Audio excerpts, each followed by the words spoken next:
With roughly 15,000 animals living in New York City shelters, the Big Apple has one of the largest animal shelter populations in the country. Citywide, an estimated 4,000 animals are euthanized each year due to overcrowding, which experts say is precipitated by puppy mills and backyard breeders, a cycle of abuse pet welfare organizations like Bite-A-Wee know all too well about. Whether it's animals that we're rescuing from a municipal shelter that they've been dropped off because of medical conditions, or really people going to pet stores instead of coming to animal welfare and shelters. It's really about making New York City a more humane city. Councilman Justin Brannan is taking matters into his own hands, soon introducing legislation that will crack down on so-called puppy mills and kitten factories, forcing pet stores across the 5 boroughs to sell only cats and dogs from city shelters or rescue groups. The fact that anybody is buying an animal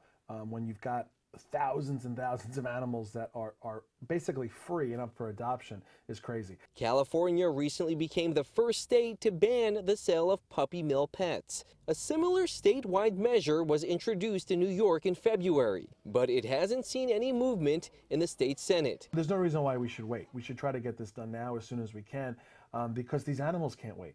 I'm really excited about it. I think it's high time we have this legislation. While it does have support among the animal welfare community, organizations like the American Kennel Club isn't quite sold on the legislation. The organization told Pix 11 in a statement, while it doesn't comment on legislation that it hasn't had an opportunity to review, it strongly opposes any measure that restricts choice by compelling people and/or retailers to obtain pets solely from shelter or rescue distributors. Councilman Brannan is expected to introduce the bill by the end of the fall.